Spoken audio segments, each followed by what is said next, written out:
And welcome everyone that's watching. It's Friday. I've got another new guest, a bit of a legend of the beer community. It is Billy, our Raggy Beer Reviews. Please introduce yourself. I won't call myself a legend. Okay, the god of beer review then.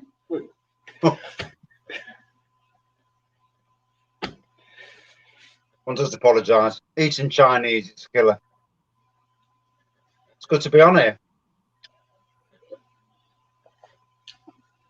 So, tell us about your channel. When did it start? I have it down as March or May 2018, but that's Social Blades stats. I think it was June or July 2018 when I started. You could have created your Google account though, and then you created the channel then in June. Yeah, because John Smith's was my first beer review. Yeah, John Smith's Extra Smooth. Yeah, that was some beer review. That was. It was a bit daunting, doing a beer review at the start. Talking to a camera about beer, it's ever so strange at the beginning, at least. I'm sorry about comments. I'm useless. Sophus King has good evening. Shark, hello. And Crummy Beard, hello. I think Crummy Beard is going live at 8:30, so yeah, thanks for joining us. I know you're doing your live. I suppose good points and bad points about we'll say this kind of social media or YouTubing. What's the bad points? Good points, social media. Growing a channel, I think it's great. For me, having anxiety and that, it's been good. At the start, I started the channel because I watched Simon on TV doing beer reviews, and I'm thinking I can talk about beers. I mean, I might not know anything, and I still don't. But I thought if I can do it, I can talk about beers. The bad side of social media, one has to be careful what you say on social media. Even when you've had a drink, you've got to be careful. There's people who watch you who may not be very strong mentally, and your opinion, some people may take your opinion as gospel, and even though in the grand scheme of things, your opinion means not very much really. No, but you've got to be very careful, but also your opinions these days, with what's happening in the world at the moment. You've got to be very careful what you say, because you say the wrong thing, you can get your channel banned as easy as that. And even if you think you're right, you can be wrong. Yeah, that's it. Should keep some of your personal opinions to yourself. Exactly. Yeah. I mean, let's be fair. We've all got opinions. Yeah. You're not having a conversation, say, down the pub with the mates. We're going to forget about it when they go home. It's online, and even if you cancel it after the live, you don't upload it. It's still gone out there. I mean, once it's out there. Yeah. Yeah. Once you've said it, you've bobbed it. I mean, that's why in my new job I'm in, thankfully I'm in a really good job. But even when I'm talking about my old jobs, I don't name the old jobs, the companies, because that they can sue you, and you've got to be able to get. Yeah, they can. Yeah, sure. Talking about your job, how did you get into gardening? Because I know Paul from Reviews is also a gardener. How did it start? I know you said when you were 10, you were selling flowers in the corner shop near you, was it? So yeah, I moved from. I lived in St Anne's, Nottingham, a rough area basically, And we moved to 3 doors down from the Arboretum, and we had a back garden, and that was the first time we had a garden. And I grew spinach, lettuce, cabbage, radish, all them sort of things. And that was at the age of 10 years old. But I also grew busy lizards, impati and sultani, the Latin thing. And there's a shop round the corner, a little veg shop. And he used to sell my busy lizards for 50 pence, which back in 1982, 50 pence was quite, you know, it was a good bit of money. Yeah. And I used to sell my busy lizards to the shop and, you know, make a bit of pocket money. Yeah. And where did you go from then? Did you go to horticulture college, or did you get jobs doing gardening? Well, I always living a few doors down from the Arboretum. The Arboretum is a park in Nottingham city centre. It's 18-acre park. Back in the day, not now, but back in the day, beautiful flowers. I went on there, and I knew at that moment, as a 10-year-old, that gardening was for me. Always wanted to be it, and left school. Went to first. I didn't go into gardening straight away. I went to work at Bestwood Country Park as a trainee ranger, and went there for a year, and dealing with trees and all that sort of thing. And then I got an apprentice gardener job on Nottingham City Council, and that was the start as a 17-year-old being a proper, you know, full-time gardener. And I only left gardening for 5 years when I went to Sainsbury's because I was fed up. And now back in full-time, obviously. Was that just to get a change? Were you gone bored of gardening, or just something? Politics, bad people. Okay. I don't know if your councils are like my councils, but the Nottingham City Council, because of competitive tendering or whatever they called it back in the day, everyone's fighting for the jobs, and it got to the stage where we have people who want gardeners, interested in gardening, working with you, doing nothing all day long. So they expect 5 of you to do the work of 10 or 12, but when 2 of them are doing nothing all day long, and in the end I got fed up with it, and you know, it was a chance to get out, and I did, and it did me a world of good, to be fair, because it got me into working at Sainsbury's on the beers, wines and spirits department, which was a fantastic move. And is that what kind of started you off? I know you said you watched Simon and you said, I can do what he does. Was working there kind of what kicked you off with the reviews? Yeah, I mean, you know, all them years on the BWS, trying all those beers, you know, we used to get so many different beers, and I've not, to be honest, up until not even November, I had not watched any. I watched a little bit of Dean because Dean contacted me shortly after I started my channel. Yeah. I only watched Simon for 30 seconds on the TV, and I looked and I thought, there's a bloke there talking about beer, and I thought, I can do that. And up until that time, and even as far as last November, December time, I've not watched a single other beer reviewer. Never watched a single one of them. Didn't even know there were beer reviewers following my channel because I didn't realise about the comments. And I clicked on the red thing. So on YouTube, you've got this little red bell. I clicked on the red bell, and obviously I'm not seeing comments. It just comes up with certain things. So I responded to that in a way. Yeah. And then I didn't realise there was absolutely hundreds and hundreds of comments that I'd never even seen. And so it was quite strange last year, and all of a sudden I clicked on YouTube Studio, and all of a sudden they shed loads of comments, and I'm thinking, oh, didn't even know. Yeah. Oh, I suppose then, what do you think has the growth of your channel? What's up with, what do you think is the main point? Is it the kind of personal end of the story, kind of telling about your life? It's funny, really, because the channel was all about beer in the beginning. And then obviously I went through a devastating year at a dodgy workplace.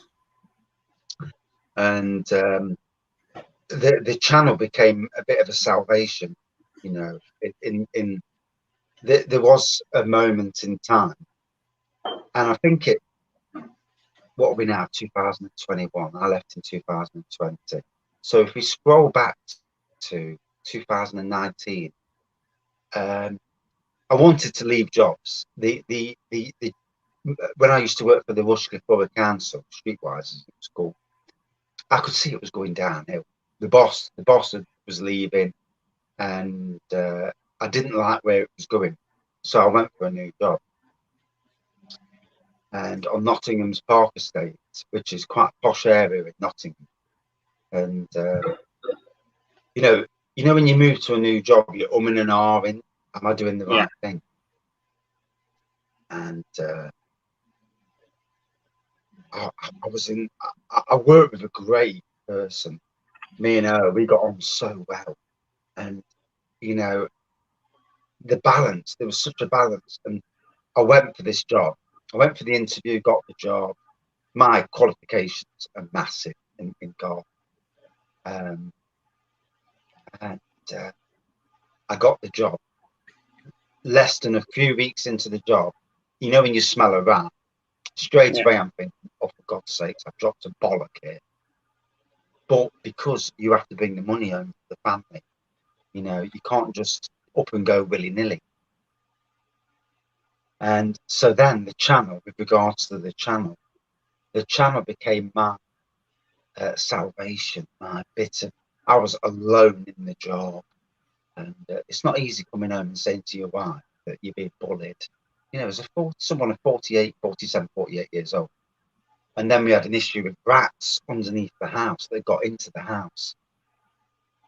And the channel became, not that I knew anybody was watching. Didn't know anybody was watching. But the channel became like a bit of a lifeline, really. Yeah. And I think certainly over the lockdown, I think certain people have got a kind of a salvation from it as well, that there is or help from it, I think. Do you have any rules when it comes to YouTube? Is there certain things you won't do?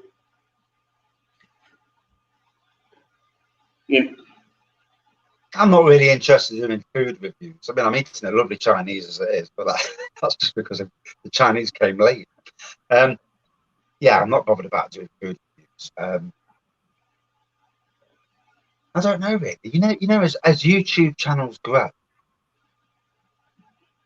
and YouTube channels, let's be fair, it's not just about the beer. And I've always said this to everyone: it's never just about the beer. The beer is part of the channel. It's your personality that people come on from, and chatting, and you know, I'm a gardener, but I also love theme parks, and I also love homebrewing. And for me, people need to go with their channel, and you know, but I also understand that I am a certain type of personality that may be different to other beer reviewers, and obviously, I watch other beer reviewers, and I admire their knowledge. Some beer reviewers have got fantastic knowledge of beers that transcends anything that I've got. For me, the thing with Brandon or someone like that, like someone who has tremendous knowledge and will research before he does a beer review, like a half an hour beer review. You have to give him respect for it. Like I do maybe 4 or 5 minutes of a review. You got someone's going to sit down and talk for half an hour about a beer and history and the brewing technique. And then if you go like Kent, someone like Kent or Craig, Kent Beer Reviews or Harry. You know, these people who I've watched for a good few number of years and who have really good knowledge, who know when a beer is bad, or not just saying it to be bad or they have something against the brewery, but they know when there's just not something not right with that beer.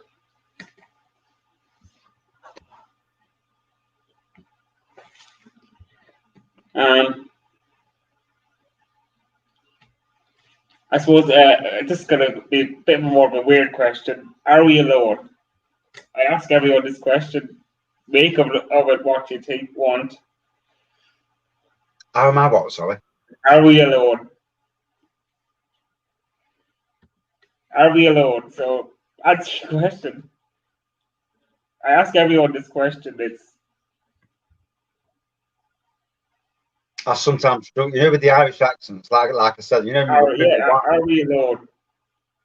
How am I? Are we alone? I can't understand the question, to be honest. Okay, I'll go on to a different question then. Perfect day. What would your perfect day be? Oh, perfect day. Yeah. Do you know, we went to America once. The first time we went to America, we walked into the Magic Kingdom in Disney. And do you know, you get off the plane and then you walk in there and you're like this. You're pinching yourself. It's like, bloody hell. And that to me, you know, amazing. On a beer related front, I tell you what, I'd love to own my own microphone. I would probably too drunk at most of the time, but you know, brewing your own beer and selling it and having a laugh, and you know that banter of people, having a chat. You know, if you're suffering from mental health issues, having a chat with people, it just helps you out. It's surprising how chatting and someone talking rubbish, probably me most of the time on my channel, but it can help you out. And it's funny, this time last year, I was in the middle of the absolute storm. I only have to look at my Facebook memories. My memory today from last year was awful. And I didn't put it on Facebook because, you know, some things I don't want to be shared. But, you know, that chatting to people. And sometimes the reviews, do you find when you're doing a review to yourself and you're chatting away, maybe your reviews, dogs in. Yeah, I'm chatting away and I'm talking absolute rubbish. And I gotta say to myself, I got to stop talking rubbish. And yet out of that chat, you're actually making yourself feel better by talking about whatever's going on and making yourself. I'm just going to shut my door because the dog just opened it. He's a nosy bleeder. He's 15 years old. He's a Cocker Spaniel, deaf as they come, but he's a nosy sod. And he's like, "What's Dad doing in there?" How did you get into home brewing then? I think it was about 2006. And I was at work. I mean, let's be fair, at one stage, I would drink 3 times a year, if that. Okay. And then I bought a fermentation bucket. I've still got the original fermentation bucket. The lid's broke. I've got a split in the lid, but I still use it. Tight bleeder. And I thought to myself, I've seen the prices of beer, and I'm thinking, I sold that. I want to try and brew some myself. And to be fair, the first lot of homebrew I did, as we all are, we're too impatient. Yeah. We want to be drinking the beer, and it comes out, and you think to yourself, well, not very nice, but it's, you know, I've paid for this, so I might as well drink it. It's cost 50 pence or 50 cents. Not the back. I mean, I remember I think it was a lager. The first thing I brewed was a lager, and it was like 40 pence a pint. And I was watching England play, and you know, watching your own football teams play, it's like, oh dear, 7 pints in an hour and a half. Yeah. Although I was steaming on it, to be fair.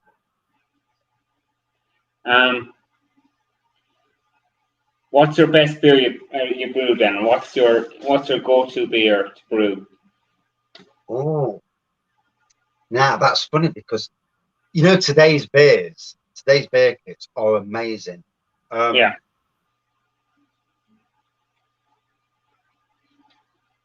Best beer kit I've brewed is Love Brewing's Imperial Russian Stout kit. Brewed that at Christmas and it was absolutely amazing. Absolutely amazing. Other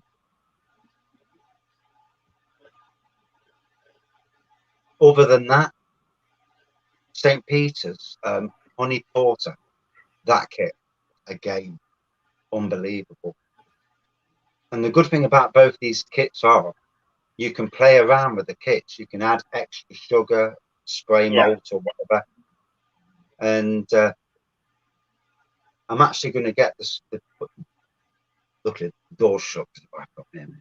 I'm actually going to get the honey porter, and I'm going to add sugar, but I'm also going to add a bottle of honey bourbon at the bottling stage. Put a bottle of honey bourbon in to really ramp up that ABV. That will ramp it up. What's the worst brew you've done then that you drank?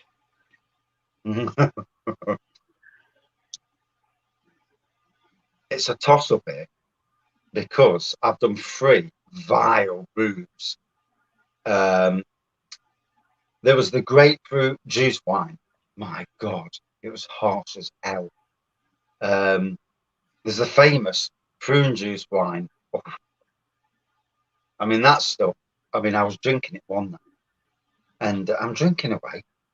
And then all of a sudden, I'm getting this gurgling. I'm thinking, oh God. And I knew exactly what that was. And there was that. And then there was the pear wine. Now, the pear wine, so made from real pears, chopped them up, dropped them in. And I don't think I did it right. I don't think I boiled them. No. Drank some. And it was like paint stripper. It was like it was ripping the flipping skin off my mouth. And I'm there and I'm like, Jesus Christ. And I've still got about 25 litres of that still in the, no, not 25 litres, about 20 litres, sorry. 25 pints, I was thinking. Yeah, but I've still got 20 litres of that in bottles. I'm going to offload it to a mate. It might not be my mate much longer. I don't think so. He'll drink out though. He just drinks booze. Proper alky. Says he. But yeah, out of the 3, the worst. I would say the pear wine is the worst. The prune wine has received legendary status. You know, it's even Blue Nose Beer Reviews. Harry, he's actually gone and rebrewed it, and his family actually really like it. So it's obviously not that bad a brew, you know. Yeah. What would you brew then? Say if a brewery came to you and said they want to do a collaboration, what would you brew? Oh dear, now. All day long, it's got to be an Imperial butterscotch stout. All day long. I went to Universal in America, the Wizarding World of Harry Potter. Went down there, and they've got butter beer. And I drank the butter beer, and I'm thinking, yeah, can't they make this? Can't they make this alcoholic? And then I also went to the one in London, Watford, the other Harry Potter, whatever it is, studios. And again, I had it there, and it was amazing. There is a company near me called Lincoln Green Brewing Company in Nottingham. They do buttermulch, and it's a butterscotch flavoured dark beer at 5.5%. But I'd like something about 13 or 14% with true butterscotch in it. That would be my collaboration beer. That or a rum and raisin stout, Imperial, obviously. Okay, what? I suppose then going on that, what's your go-to supermarket beer? Oh, If you nah. have no, if you have only a few pounds in your pocket, you can buy one beer out of a supermarket. It's a toss-up here now. You know, you with supermarket beers, you're looking at probably the likes of Old Tom, Broadside, King Goblin. Trying to think of a fourth that equals them.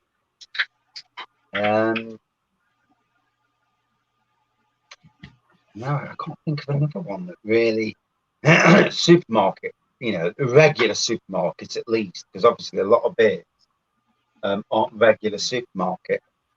King Goblin, to be fair, was my number one beer up until recently. You know, but with all these new beers I've been trying, Yeah, I've it had was. the IPA there. The King Goblin wasn't great. Now, just couldn't. Wasn't an IPA. Wasn't a kind of pale ale. I didn't know what it was like. So Oh, the you Hobgoblin wonder IPA. why they put out these beers, some of the breweries, and put labels on them. I don't know who. That's my Yeah, thought. Hobgoblin IPA for me, it won the world's best IPA award, but I'm not sure who gave it them. I think it was a gimmick. I think it was a freebie. Don't keep talking in. Can't tell yourself talk. Oh, yeah. Before I forget, if anyone doesn't know who Raggy is, his channel link should be at the top of the comments there. Link, but I'm sure everyone here knows who you are and knows your channel. Go give him a sub. He will do the 10 Old Tom challenge if he gets to. What was it?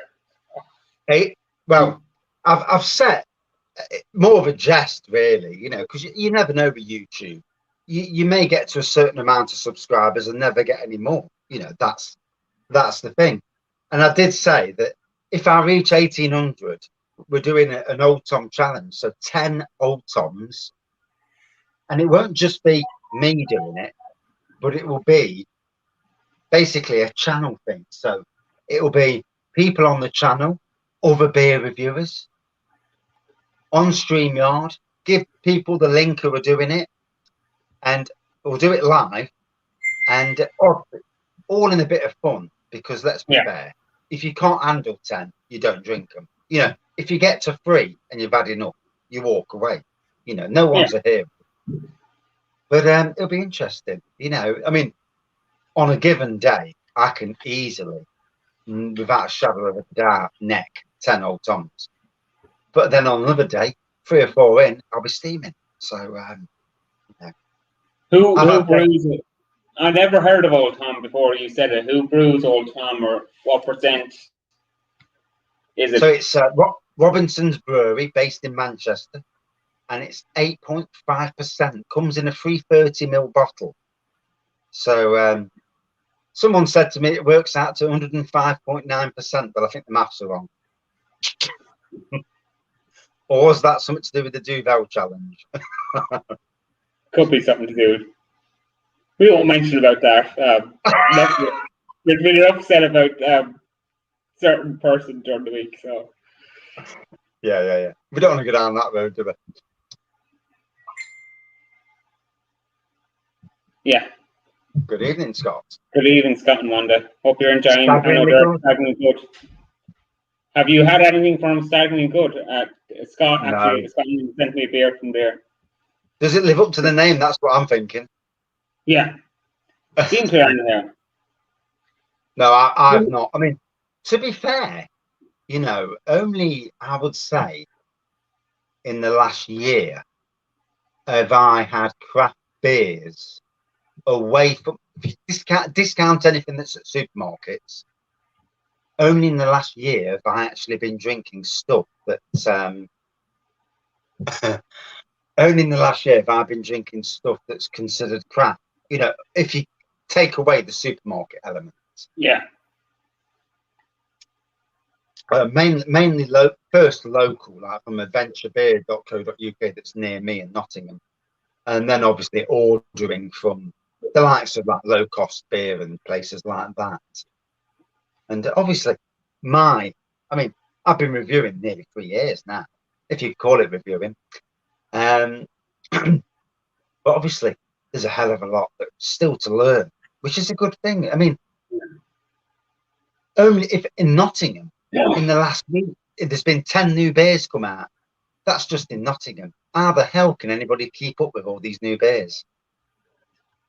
Yeah, I think you, especially in the United Kingdom, you seem to have a lot more coming out. I know it's a small market here in Ireland, but even with the supermarket here, they have some craft beer, but they seem to keep the same range. Like I talk about the O'Shea range from Aldi, which is their brand, which is brewed by a local brewery here. Nothing wrong with it. It's €1.90 a bottle for the 4 or 5 different styles. Kind of fills the fridge. You wouldn't be writing home about it, but it's okay. That's a lot of the places they carry some of the core beers by some of the big kind of craft beer places, but that's it. They won't have, say, a new range coming in like Tesco do, or. I mean, recently, especially in England, well, the UK, the amount of new beers coming out is absolutely ridiculous. And I've just gave up. I've looked and I thought, well, I'm not buying any more new beers from supermarkets. I've given it a rest now for a bit anyway, and let everybody else review them, because I'm not rushing to review a beer when 10 other people are reviewing at the same time. It's pointless, you know. I'll review it when I feel like reviewing it, or just review the stuff that I want to review. You know, at times it gets boring doing one IPA after another. So boring. Oh, I had to give them up there for a while. Just they all tasted the same. Just couldn't. Yeah, all and juicy, tropical. Yeah, it's like, oh yeah, it's juicy, it's tropical. Yeah, and you drink it. It wasn't an IPA. It was a pale ale or an amber ale. And you're kind of going, why have you called it an IPA? I think IPA has become sticking on the bottle in a supermarket. Everyone knows what an IPA is now, and people will pick it up. The people who are not into the craft beer would say, really into it, like us doing beer reviews and watching beer reviews. Yeah, they see something in a can. Oh, that's a craft beer, but it's not always a craft beer just because it's in a can, you know. No, some of the bigger breweries can very well hide their name, but we won't mention about that. Yeah. I mean, you only have to look at the supermarkets these days with all these fake brands.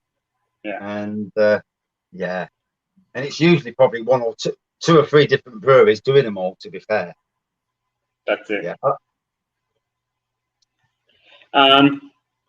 So what kind of is the brewing scene around you then? You mentioned that there's 10 new beers. What kind of size are the breweries? I know you mentioned a couple of them. How many are in your locality? The breweries in Nottingham. So you've got the likes of Castle Rock. That should be a brewery you've probably heard of. Castle Rock. Never heard of it unless you mentioned it. No, that's interesting. And they're a big brewery. They're our biggest residential Nottingham brewery. The second biggest probably these days is Neon Raptor. Yeah, heard of them now. And then you've got Liquid Light. They've got a good name. Yeah.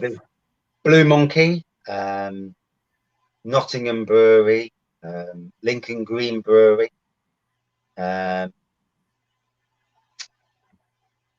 Oh dear, Alter Ego Brewing Company. They're brilliant. Bang the Elephants. God, here we go. Let's go through them all. Don't miss any of them because they might be watching. Navigation Brewery, Magpie Brewery, Totally Brewed, Black Iris. I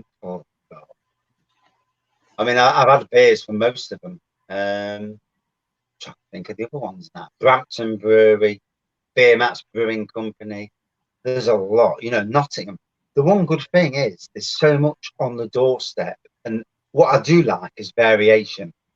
They Yeah. are all some are very much craft brewers, some are very much some are craft brewers, some are more traditional, some flip between the both, you know, and it's a good thing. It's a good mix because, like most people, I don't want to be drinking some IPA 7 days a week. I want to try something a bit more traditional, and sometimes the traditional stuff absolutely batters the crap, and vice versa. You know, it's a good blend. And I mean, we're lucky in Nottingham. We've got so many tap rooms as well. And I'm going to one tomorrow night. First time actually in a Nottingham tap room, which is weird. Been to many pubs, obviously. But, so are you going to tomorrow night, if I may ask? Yeah, I'm going to Liquid Light Brewing Company, their tap room at 4 o'clock. So we've got a 2 hour window. You have to get a ticket. And, you know, because of this COVID. And you have to get a ticket for 2 hours. Yeah. And I commented on their Facebook page and I said, "Oh, I need to get my backside down there."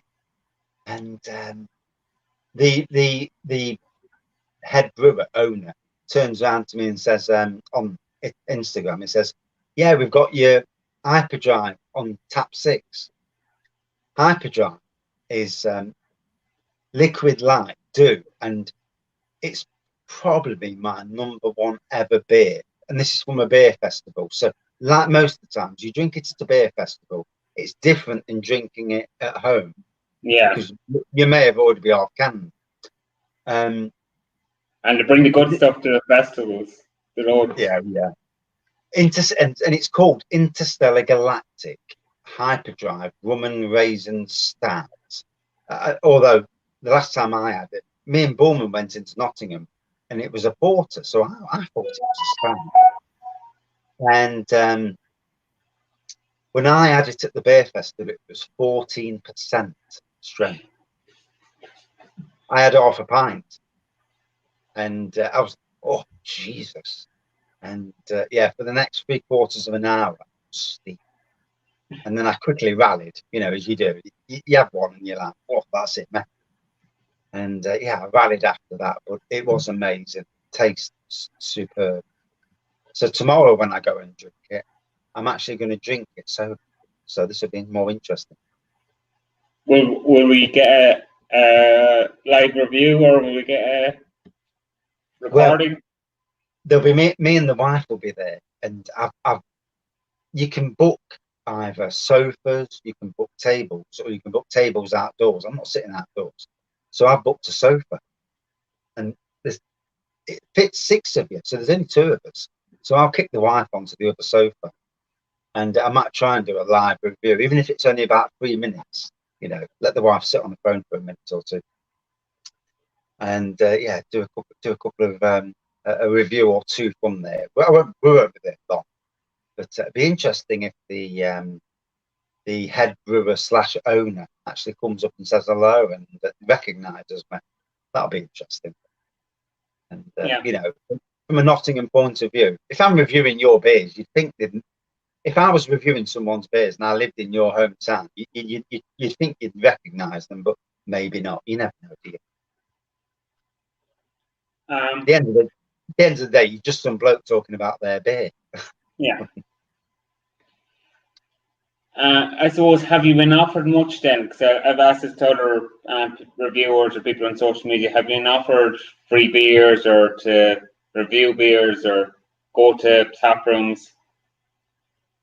Over the last 3 years, I got sent some beers by Jubel, and they do a peach flavoured lager. I bought it, reviewed it, absolutely amazing. It was what lagers need to be, flavoured, but beautiful flavoured. It was peach. It was just absolutely divine.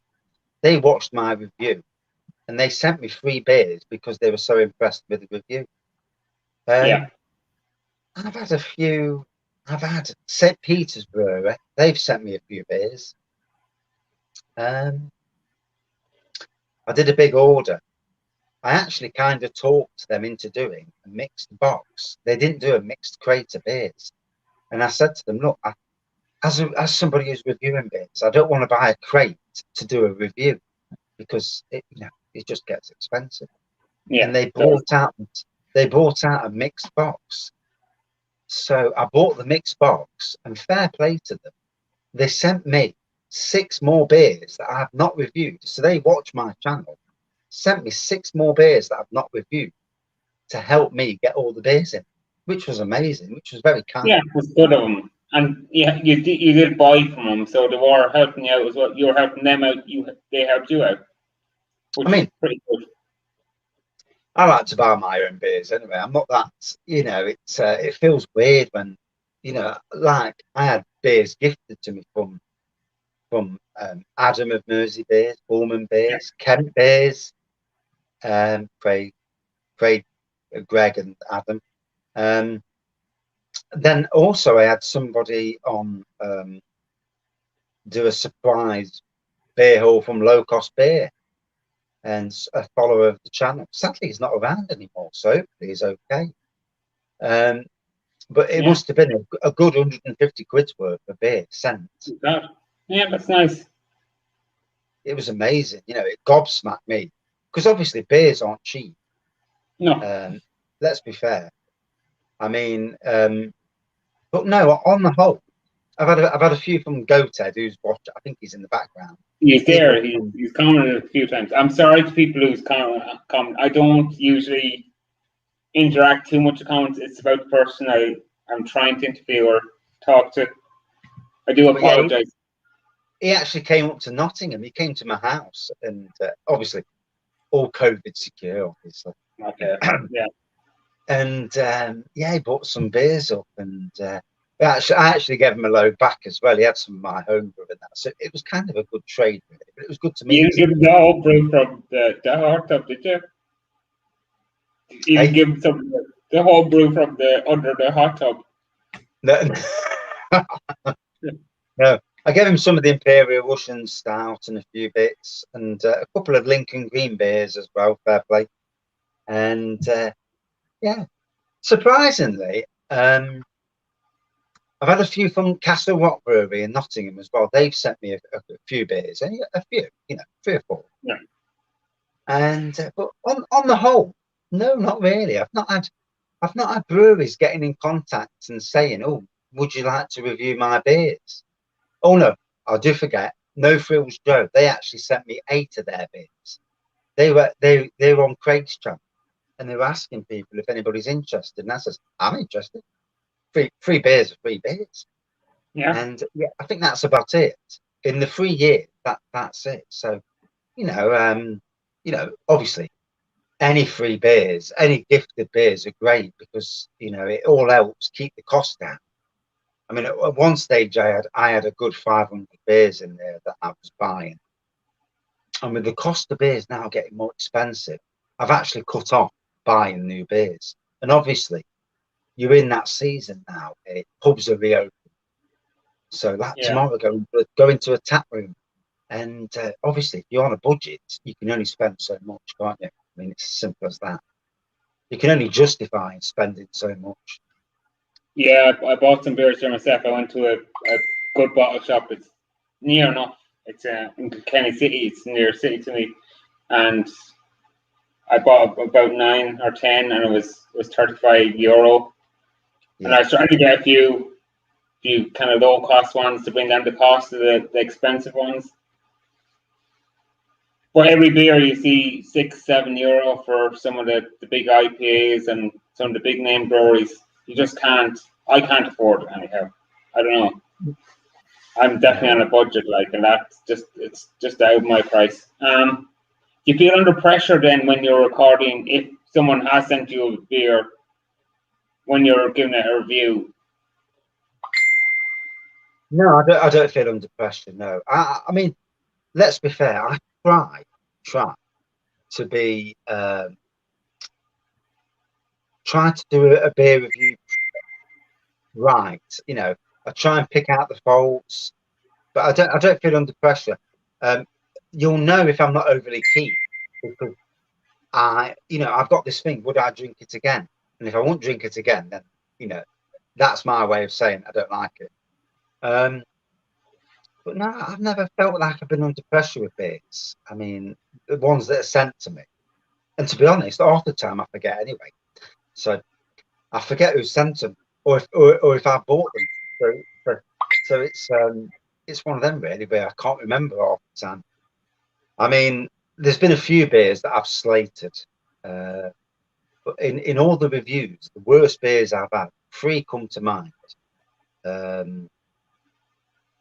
There was a cider, there was a mulled cider which was god awful, and a wild beer company, Ninkasi. Oh, that was terrible too. And then there was Twice as Nice from Aldi, and I don't think you've had that in Ireland, have you? No. No. That's what I said. We Yeah. don't get them one-off beers like you get, like Boss Brewing. I've seen a few times. They haven't come into the Aldi in Ireland. Good few of the ones. Some of the William brothers have come in, but they've come in and went out. Like they haven't been of great quality. Yeah, and especially now with Brexit, I don't think they will be coming out. I think the tax on them will be probably just too high. Yeah, this is the thing, isn't it? I mean, we're on about going over to Ireland this year, over to London, over to Derry, and the Tesco's over there is amazing because you go up there and the beers, and they're all beers I've never had before. 4 for £6, and it's like 4 for £6, and there's probably a 200 quid's worth of beers and ciders that I could have bought, but I was on a plane coming back last time, so I couldn't. And but I've heard there's massive issues getting the beers out there now, and so that might kill the the interest in going over for those beers. Yeah, it's getting dearer here now. They've stopped. You said 4 for £6. You can't do any multi buys in the Republic anymore. So say you're 4 for £6 or whatever. We say 4 for £10. That's gone. They're talking about introducing this minimum price unit. Whatever that's probably gonna drive up the cost again. And it's endless here with the amount they're putting on it, and especially on beer. And I think against beer mainly they're against. I don't know why, but they seem to be. It's a thing in Scotland as well, isn't it? With this pricing per unit. And let's be fair, the more people tell you can't drink, the more you're going to turn around and say, I'll do what I like. I did the same at work when they says to me, we're doing random drug and drink driving tests. And I'm thinking, don't tell me how much I can drink. And he says, what you're going to have to do is on Saturday night, make that your last drink. And you're like, you have to tell us what to do. In the end, it made me drink more. Yeah. Because it was it'll turn people to, let's say, illegal, let's say, brewing, homebrew, high ABV, like they would say, somebody a juice wine. So throw a load of sugar, wrap it up, get 10%. Yeah, I mean, let's be fair. With juice wines, you can get cherry juice, 6 cartons of cherry juice, 8 bags of sugar. Go for a turbo yeast.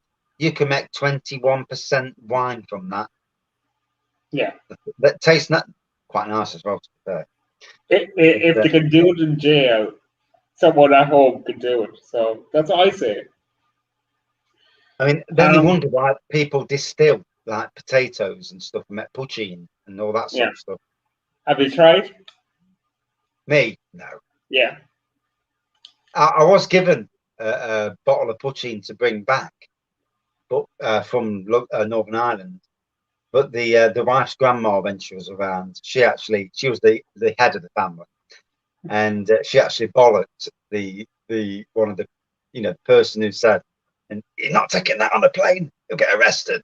And so I've never brought it back with me. No. All you have to do is stick on a holy water, and then you're fine. Yeah.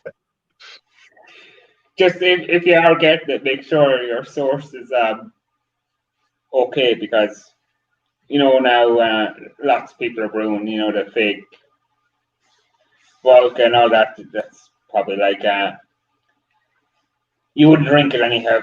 But that's my state. You probably want your family's from Northern Ireland. You should be okay. Similar commented. What do you think? I know stories have come out about Brewdog and certain working arrangements. I think it's widespread. I think over the years that across all sectors of work, not just breweries, but I think across all sectors of work, what's happened in the last year during COVID is going to unleash a storm of people coming out and saying, I've been mistreated. And I think Brewdog's the tip of the iceberg, but these companies need to be a bit better with their staff. Treat your staff as you would want to be treated. Yeah. I work in hospitality.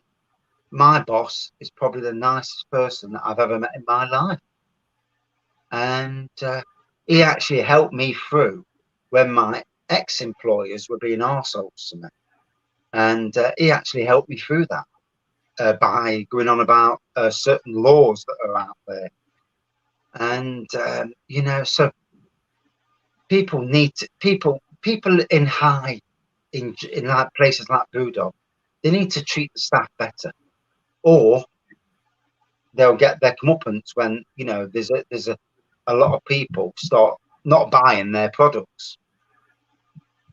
But will they? I mean, Brewdog aren't the company they was 10 years ago anyway. No. And it seems that Cloudwater are also that same sort of company who had their own, spouted so much, and then nowadays quite different to what they were. Yeah, I don't seem to. They're not as.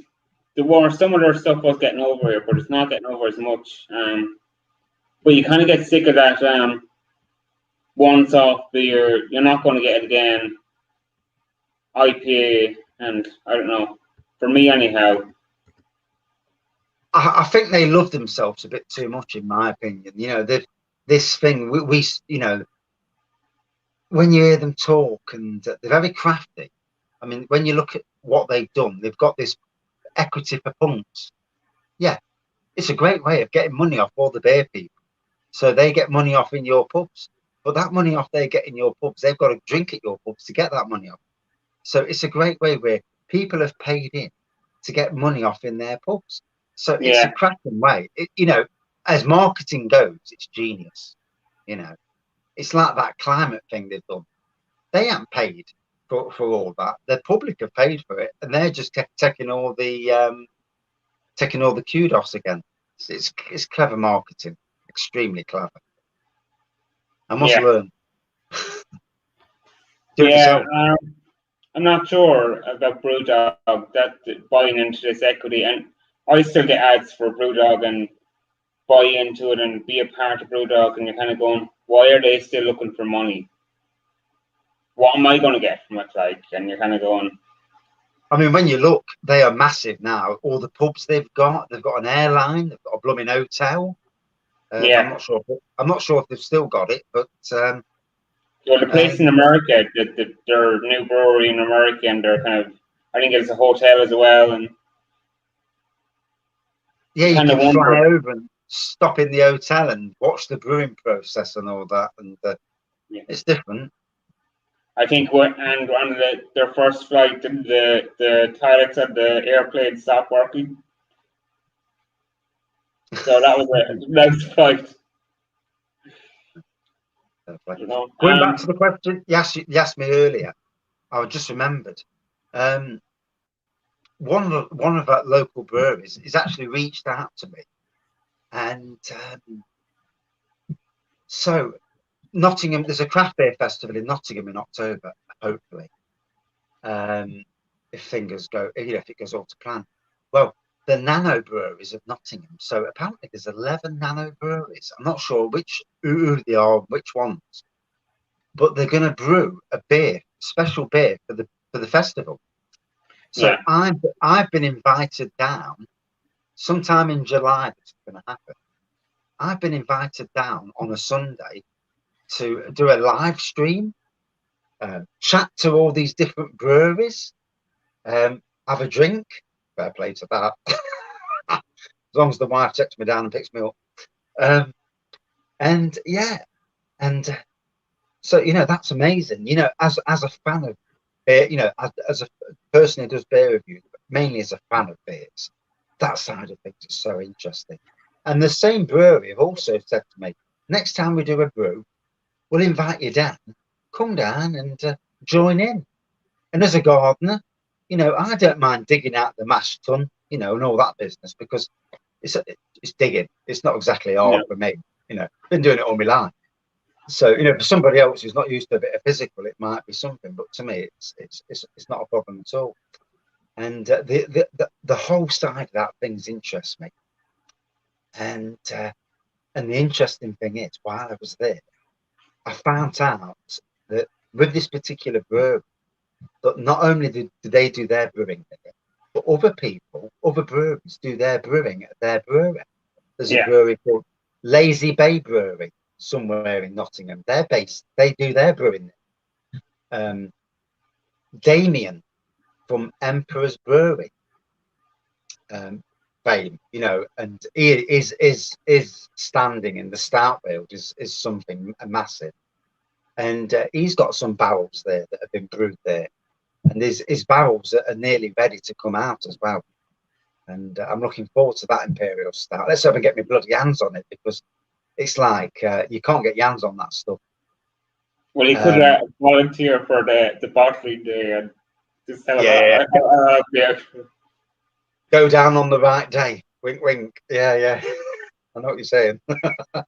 Yeah. But it's so expensive to set up doing that kind of gypsy or brewing on someone else's kit first and building your business up is a good idea. Yeah. And apparently a lot of the Nottingham breweries, they're really all very friendly with each other. And I'm actually friends with quite a few of them now on my Facebook. Yeah. And there's some great people. And the thing is, they're producing amazing beer. Some of the stuff from Nottingham is equally as good as some of the expensive stuff that I've tasted from the likes of Cloudwater and other companies, well, it's fresh and it's local, so you're getting it when it's meant to be drunk, I think. Yeah. That's one of the major things.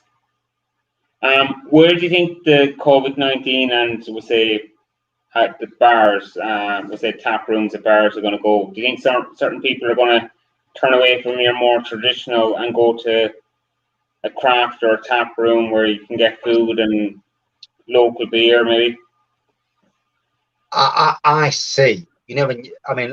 Obviously being in the retail industry, and you look at the pubs these days. The best pubs are the ones that serve food. If you don't serve food these days, as a traditional pub, you've lost it. Traditional pubs can't survive without serving food. These days, though, the trend now, you can only see the trend. You look at the beer festivals, how big beer festivals are. So tap rooms are massive. In Nottingham, we've got so many tap rooms and bars that sell craft beers. They are the ones thriving. The pubs that aren't thriving are the ones that just got, your Guinness, your Carling, and maybe one like John Smith's. Them sort of pubs are failing massively. And you can see in the future where the micro pubs and the tap rooms will take over, apart from the pubs who serve food. Yeah. What do you think about the major, let's say, chain pubs in the UK? Do you think they will survive, or do you think they will increase? Do you think they'll buy up some of the independent pubs? Let's hope not, because whenever the likes of Marston's or Green King buy anybody, it ruins that business. We've got pubs. We've got Hardy Nanson's that was near us in Nottingham. They bought Hardy Nanson's, and Hardy and Hanson's is now being demolished for houses. So it just got took to Green King, wherever they are, Bury St Edmunds, isn't it? You know, and I hope that the likes of Castle Rock in Nottingham also stop from being bought out. It never ends well when they get bought out by these big firms. All the decent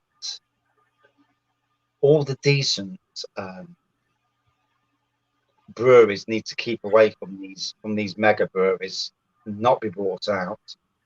I mean, look at Witchwood, how they've gone down this last year or so. Yeah, They've got rid of half their range has gone, and some fantastic beers. It's so sad. you wonder why. You wonder who's making that decision. Is the money, the cost and quality that great? Is there people who just buy the beer constantly who are not going to change? That's my thinking. Like, if the quality's going down, how are people still buying it? I don't know. I mean, there's this thing of reducing the ABV all the time, and that bothered me as well, because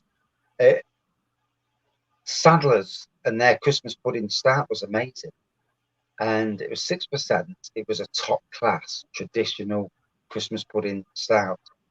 And what did they go and do? The Hawkshead Brew bought Sadler's. He closed down the brewery, got rid of a load of people, moved it up, you know, up to wherever it is, somewhere in Scotland. Was it somewhere up north anyway? And then they bought Sadler's Christmas pudding stout out last year, and it was 4.5%, so 1.5% off. They ruined it. The beer was ruined. Not the same beer. Crap. They bought a brand, and they're going to make as much money out of it as possible in 1 year, probably. People are going to buy it at 4.5 and give it a try.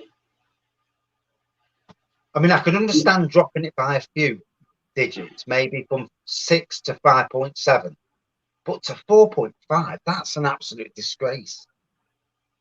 The duty difference must be completely huge, and that made their profit even bigger. I mean, I did find out off the Bang the Elephant guys that when they sell their stouts at 12%, they make next to nothing on them stouts. They only brew them because it gets their name out there. You know, they bring out the stouts, people think, oh, bloody hell, that's amazing. And so then they can go to the lower ABVs where they can make a bit of money. But the duty is stifling the craft industry. Unless you've got mega tanks like the likes of Brew York, who can produce, and Vocation, who can produce mega amounts, then the duties doesn't hit them as hard as it will, you know, a smaller brewery. Yeah, I think there's something meant to change in the UK. I think John from Large Brewing is saying the duty is meant to change for the smaller breweries. I think some of the middle breweries or something, the rebate or something was meant to change, which could cripple some of the small guys. Yeah. Let's hope so, because you don't. It's going to go from, we say, helping the small guys to helping the kind of middle breweries, the guys who've got the leg up. So the kind of the Brewdogs and the people like that are going to get the more benefit from it. That's what I think he said. Anyhow, it's a while ago since things could have changed. Yeah, it's a shame, isn't it? You know, because you don't want to stifle the craft beer industry. Because they employ people locally, they pay local tax, they're with council tax or whatever he's having in the UK, and that goes into local economy, and then the people buy local beer, and they buy if they can buy the grain locally, some of the local lads will buy it. It is a shame that they don't think of it a local industry. That's what I think. Yeah. We've got to be helping the locals out. That's why I buy a lot of beers local these days, because the stuff in Morrison's, everybody's reviewed it, and I'm thinking, I'll just do a lot more local stuff. Yeah, and they're probably, you wonder what the brewery is making, especially a craft, is making off that. it's probably pennies on a can, I'd say. Yeah, with duty. Yeah, definitely. Yeah, it's not going to be a lot. No. I suppose, have you tried any Irish beer then, other than the macro, the big ones like Guinness and Murphy's and? I did. There was some in that. I've tried Smithwick's. Okay, that's kind of macro. It's some by Heineken there. I've tried JJ's craft beer. I think it was JJ's. It was in bargains. But other than that, I can't remember. It's been about 3 years since we've been to Ireland now, and obviously in those 3 years, well, you look at across the UK, craft beers exploded in the last 5 years, especially. When I left Sainsbury's, Brewdog was the only one. Yeah, they've kind of taken over Scotland, Brewdog. Beer hop in Northern Ireland would be one of the biggest ones, I suppose. They've taken off in the last couple of years, last 2 years anyhow. If you are in Northern Ireland and not sure how widely available they are they're probably in some of the good bottle shops. Some other stuff gets down here. That's the biggest one I'd know anyhow. Hillstown Brewery, that comes to mind. I've had some of theirs. Yeah. Some of their beers have come into Aldi. One or two of their beers have come into Aldi. They've done in Ireland, in Southern Ireland anyhow, lately. So yeah, there was a couple of 7%ers that I had. Very nice. Went down the treat. Yeah, I don't think I had two. They had two in it, and they weren't 7%. They weren't overly. They were old school beers. You could tell. I can't remember them now. I reviewed them about 2 weeks ago. They're coming up soon. What's your schedule? I suppose getting back to the channel, what kind of release schedule do you have? I know you're doing, is it 3 lives now a week? Yeah, my wife started moaning about me being down the shed every night. So I'm doing live reviews. I'm doing like a triple live, Monday, Thursday, Sunday. And then if I can, all dependent on whether I'm at home or I try and do a local beer review at 4 o'clock. I try and do a live at 6 o'clock if I'm not doing the 7 o'clock. And then I'll probably do a late night one about 8, 9 o'clock, not live, Yeah. And but then I've got the homebrew stuff as well. At the minute, the homebrew's died because I'm not brewing it at the moment. But once I start doing more homebrew again, then I'll be chucking in homebrew updates. And I've got the pinter to rebrew because that 10 pints that I started pouring last night, that'll be gone tonight. Yeah. I'm having the rest of it tonight. Yeah. Yeah, I looked on it last night. I don't think they delivered to Ireland. Hey. They don't deliver to Ireland. No, not Southern Ireland anyhow. So I suppose it's not worth the cost would be just too high to do the kits, deliver the kits at a reasonable price, I suppose. I mean, if you want a budget, I would say all day long that the pinter is probably not the best option if you want a budget. No. It's a nice, pouring it out. That's great. If you've got people around, that's what I was thinking about. If you can do your own homebrew and put it in for second, and you can pour it out, that's because setting up a kegerator like that I've been looking at for a while, and just kind of moving to that. It's expensive even if you make your own. Like I think. I mean, what I'll probably do is one of the times when I use it, I'll put an imperial stout in there. So obviously you're not going to pour a pint of imperial stout, but you pour it into smaller glasses. So a 10 pint barrel will last quite a nice amount of time. Well, maybe 3 days instead of 2. But for that it's not too bad, Yeah. I think as it comes, as people play around with it, especially homebrewers, and play around with the kits. I know Travel and Brews, some of his things I've seen are pretty good. He's been adding hops and things like that. Yeah. I think he's one of the top people on YouTube doing the videos, showing people how to improve or because the instructions are crap. I mean, I'll be honest with you, they're absolutely rubbish. They don't tell you how to do it, and they say put cold water in with the sterilizing fluid, the sterilizing granules, but cold water doesn't dissolve the granules. No, you think of that way. Which is the issue I got the first minute I did it. So, I'll rectify. As I see problems, I'll rectify. Then I'll bring a new video out explaining what I've done to change it. And in the end, I'll have a video that tells you how to do it properly. And I'll know because I'll have found all the issues. No. Yeah. What do you think of these perfect draft and the beer machines that have kind of taken off over the last year, especially with the lockdowns? I've never seen one, to be honest. I know that certain beer reviewers have got them, but they're out of my price range. I'm on a limited budget, and to me, they just seem very expensive. They're nice. They're like rich men's toys for me. Yeah, for me, they are definitely rich. Yeah, they're about 150, 200 pound, I suppose, for basic ones. Yeah, you get a lot of beer for that. That's a good beer shopping free.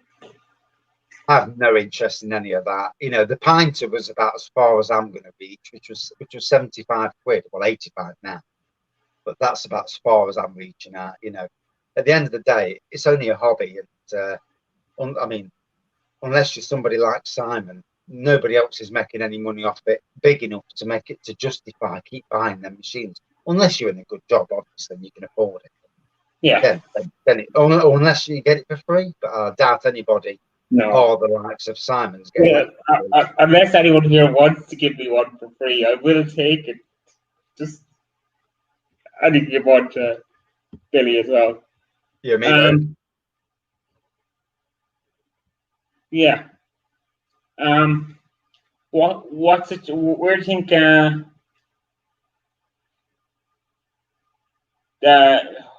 the craft industry in England is it going to keep growing, or is there going to be a tipping point? I think it'll keep going. I do. I think as when I look at the local breweries to me, they keep pushing the boundaries, and they're most of the local breweries I know, they're on about bringing out their own tap rooms and having good food. And tap rooms will bring money in because they'll be able to sell their beer on premises, bring extra cash in. There's food there. That also brings more people in because you put tap room on the internet for a certain area. People will think, hey, let's get down there, go and see the brewers, chat to the brewers. I can see it being good. I do think the supermarkets need to possibly change a little bit and maybe have like the proper bottle shops where they have it in fridges. I do think that the main supermarkets need to have fridges, and maybe in the fridge section have craft beers in the fridge section to keep them at the temperature that the true craft beer connoisseurs like them at. They like them cold. Yeah, I know one of the supermarkets here they done up their whole off license section. And the only section they didn't put fridges was the craft beer section. Yeah. And you're kind of going, you spent, 20,000 maybe doing up your off license, and the one section you couldn't put fridges is the craft beer. And you're kind of going, who was designing it? Like, kind of shaking your head, like, what's the point?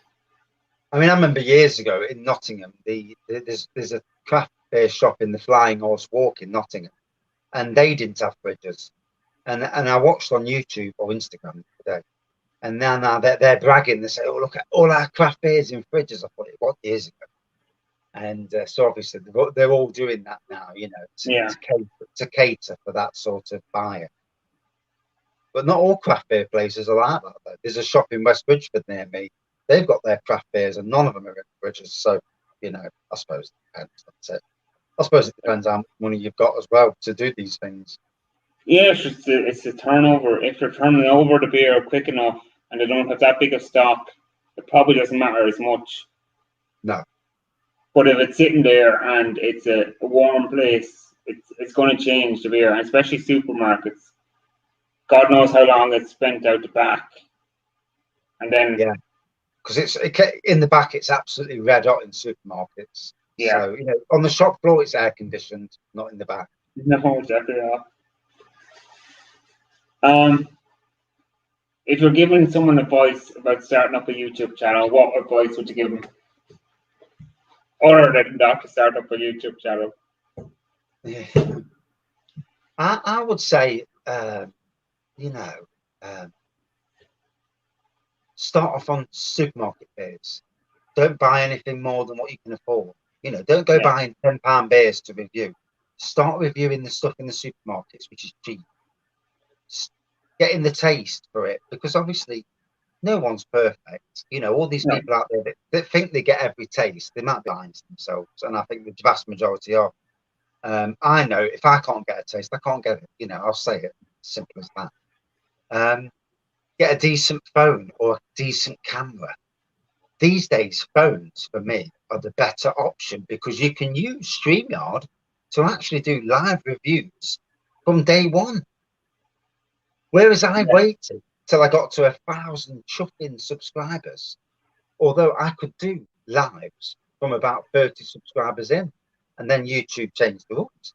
I didn't know StreamYard existed in that respect. So now I can actually do StreamYard on my phone. So I could have gone live a hell of a long while before I did. And so you can go live. But for me, doing supermarket reviews first, getting your taste buds, getting your palate used to different beers, testing yourself, buying beers that tells you what you're supposed to taste and see if you can get that taste. And, put your personality out there. Some people have got personalities that the public really thrive on, and yeah. other people may not. And if you haven't, then stick to the basics of the beer review. It's very hard because we've all got different personalities, and it's very hard to know what people like about your personality. You That's it. see, I in me, I suppose, when I look at other beer reviewers, I'm very different probably to every one of them because in my beer reviews last year, basically, I was spilling my life out, and I was in a very dark place, and you know, um, it was a way of keeping myself from doing something silly, really.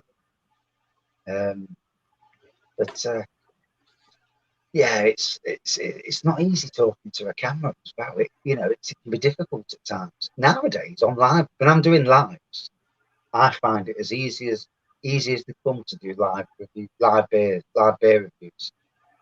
It's just like talking, apart from when you see different people come in, and it's like, oh, I mean, when I started seeing other beer reviewers coming on the live review and started chatting, I'm like, oh shit, there's a beer reviewer watching my beer reviews, and I didn't even know there were beer reviewers watching. And to be fair, up until November of last year, I only knew of Simon because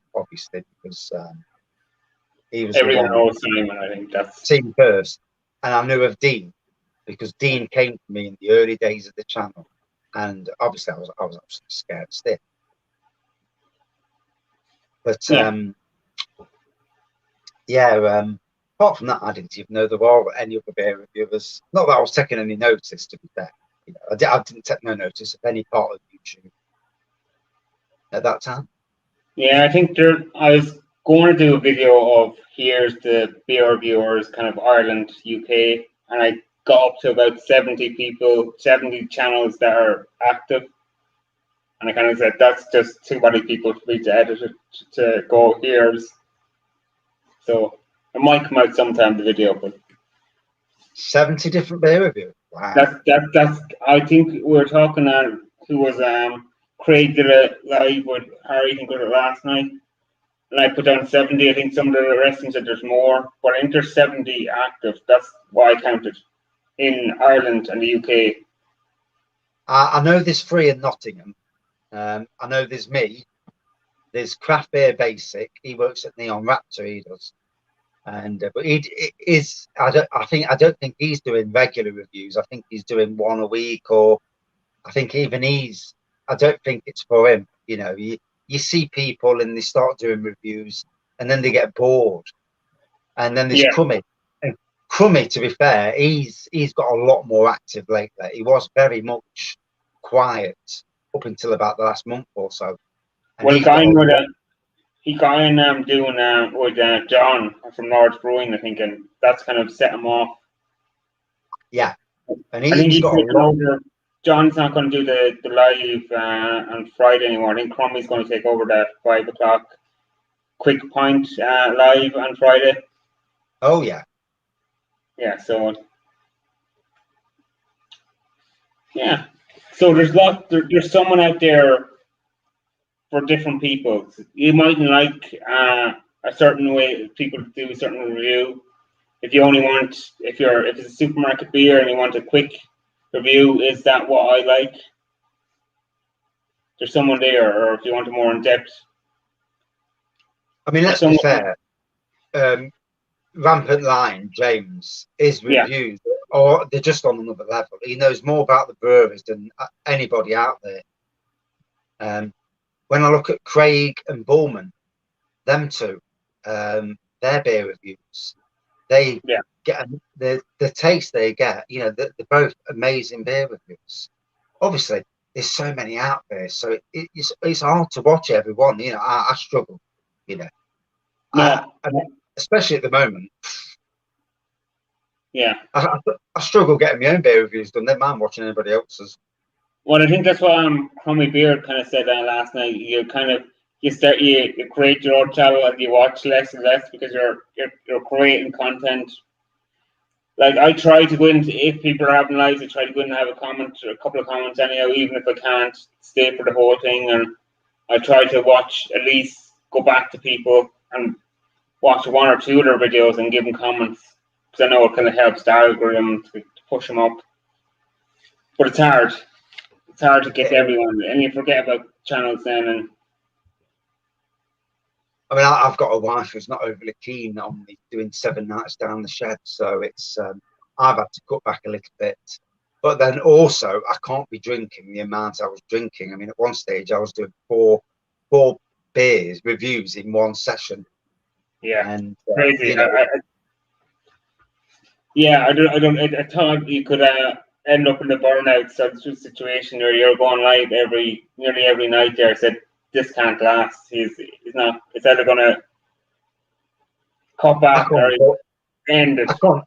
I simply can't afford to do that much longer. You know, it got to the stage where I'm looking at the beer wall and I'm thinking, I'll be out of beer soon if I keep this up. So I've had to knock it down for them sort of reasons, really. Although it does kill me when I'm sat there at night and the telly's on, it's Coronation Street, and I'm thinking, I could be down in the shed doing a beer instead of sat there watching this rubbish. But yeah. I suppose, what do you watch on television then? When you mentioned television, what do you watch on television if you watch anything on it? Normal. I watch the Marvel films, you know, the MCU. Yeah, I like that. I watched Loki last night? No, Wednesday. I watched Loki on Wednesday. That was amazing. Yeah. But yeah, I generally don't watch much on TV these days. I'm that busy doing beer reviews, don't get a chance. I do beer reviews, come in, fall asleep. That's why I get bothered, to be fair. Okay. Could we do worse things, I suppose? Yeah, I think everyone have questions. You've answered pretty much everything. Kind of a different interview, I think, tonight. Do you have any questions, I suppose, before we go? And thanks to all the people who watched and commented. I'm sorry about your comments if I didn't put them up. No, I've not really got no comments. No, actually.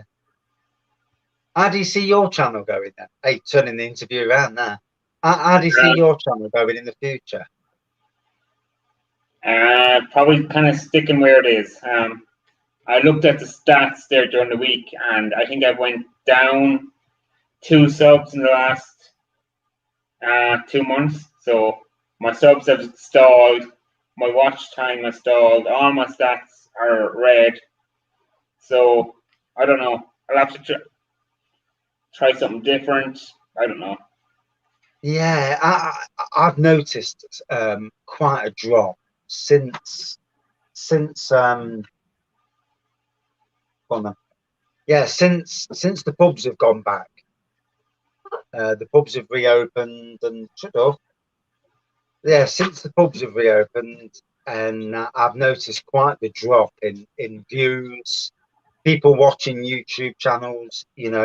I've seen that, and it's affected my channel as well. And you think to yourself, and obviously, as pubs open, you want to go out and go to pubs and go to cinemas. So, I think in the summer months everything's going to drop, and then when winter comes, then it might start going up again. But do you think you'll do another lockdown in the winter, or a mini lockdown? Let's hope not, eh? But you can't say anything these days, can you? I mean, a year and a half ago, we would have thought we'd have had this anyway. No. It's been a strange year, although it's not been all bad. I mean, I got a new job. The YouTube channel kind of went from like 400 subscribers a year ago last March, and now I'm close to 1,800. So it's not been all bad. No, that's a good going. And the community that seems to be not just around my channel, but the whole community that I've noticed and engaged with are really nice people. I mean, there are obviously some elements out there, but I don't really take notice, or I'm party to that, so I keep away from those elements. That's not for me. Yeah, there's some active people, and then there's some channels that you wouldn't see any coming into other places that do their own beer review, and that's it. So there is a good community there, and if anyone wants help, like I know Scott and Wanda helped me out when I started. They helped out someone like Barry. Like, there's a good community there if you're having problems, or if you want to. There's someone there to reach out.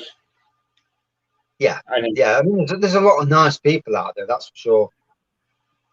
And it makes a change. There's people out there that they're helping you and your channel, and in the end, you could be a rival to them, but they're still helping you, which is nice. It's nice. It's nice to have that in life. That people helping you, definitely. Yeah, it's nice to see. It's a good community, I think.